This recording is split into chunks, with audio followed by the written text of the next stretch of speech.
नमस्कार, कल्पनाच किचनमध्ये आपणा सर्वांचं स्वागत आहे। आपण कांदा भजी खाल्ली आहे, कोबी भजी खाल्ली आहे, फार वेगवेगळ्या बटाटा भजी खाल्ली आहे, कुरकुरीत कांदा भजी खाल्लेली आहे, पकोडे खाल्ले आहेत, पण घोसाळ्याची भजी कधी कोणी खाल्लं असेल की नाही माहिती नाही।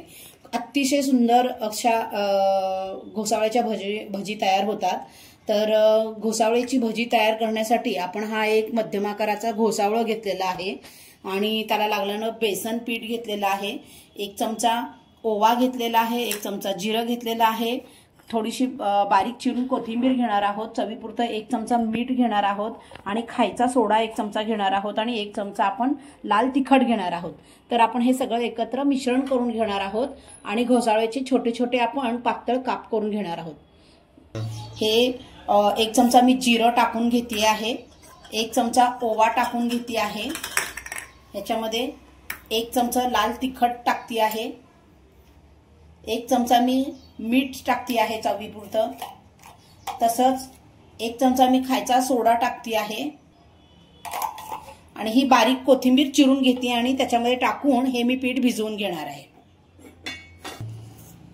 हे सगळं थोडंसं पाणी टाकून आपण हे सगळं मिश्रण तयार करून घेणार आहोत। असं हे भज्यांचं पीठ तयार करून घेणार आहोत छानसं। एकीकडे कढईमध्ये तेल तापत ठेवलेलं आहे आपण आणि तोपर्यंत घोसाळ्याचे आपण बारीक असे काप पण तयार करून घेतलेले आहेत। तुम्ही बघू शकता काकडीचे जसे पातळ काप करतो तसे हे मी घोसाळ्याचे छोटे छोटे असे पातळ काप करून घेतलेले आहेत। छान पीठ आपण असं एकजीव करून घेणार आहोत, असं हलकं हलकं हलकं अगदी मस्त।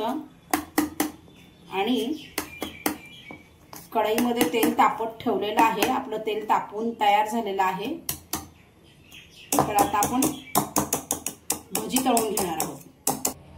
आपलं तेल तापलेलं आहे आणि असं एक एक घोसावळे आपण ह्या पिठामध्ये बुडवून हे करणार आहोत। ह्या अशा पद्धतीनं हे घोसावळे असे हे करायचे एक एक आणि ह्याच्यामध्ये भजी सोडायची आहे।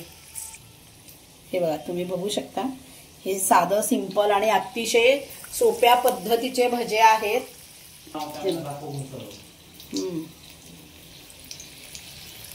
गावाकडे या घोसावळ्यांना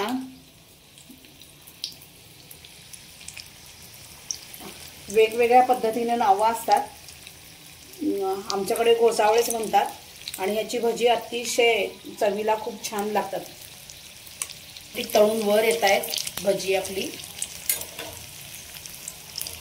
वाव, खमंग वास सुटलाय अगदी घोसावळ्याची। अगदी अतिशय साध्या सिंपल आणि सोप्या पद्धतीने ही भजी तयार करता येतात। आपली ही मस्त खमंग घोसावळी भजी तळून तयार झालेली आहेत।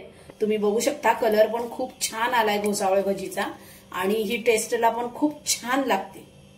तर मग अशा पद्धतीने आपली ही घोसावळी भजी खूप छान खमंग टेस्टफुल अशी तयार झालेली आहे। बाहेर मस्त पावसाचं वातावरण झालेलं आहे आणि माझी ही गरम गरम भजी तयार झालेली आहेत। तुम्ही बघू शकता किती छान हलके फुलके असे मस्त असं भजी घोसावळी भजी तयार झालेली आहेत आपली। आणि तुम्ही टोमॅटो सॉस बरोबर, शेजवान चटणी बरोबर किंवा आणखीन कोथिंबीरीची चटणी किंवा पुदिन्याची चटणी, कोणत्याही प्रकारच्या चटणी बरोबर ही भजी खायला खूप छान टेस्टफुल लागतात। माझ्याकडे शेजवान चटणी होती आज, त्यामुळे मी ही शेजवान चटणी आणि घोसावळी भजी असं कॉम्बिनेशन केलेलं आहे। मस्त झालेले आहेत। तुम्ही या पद्धतीनं ही घोसावळी भजी करून बघा, तुम्हाला नक्कीच आवडेल। तुम्हाला ही माझी रेसिपी घोसावळे भजींची कशी वाटली हे कमेंट्स करून, लाईक करून, सबस्क्राईब करून माझ्या चॅनलला कळवा। थँक्यू।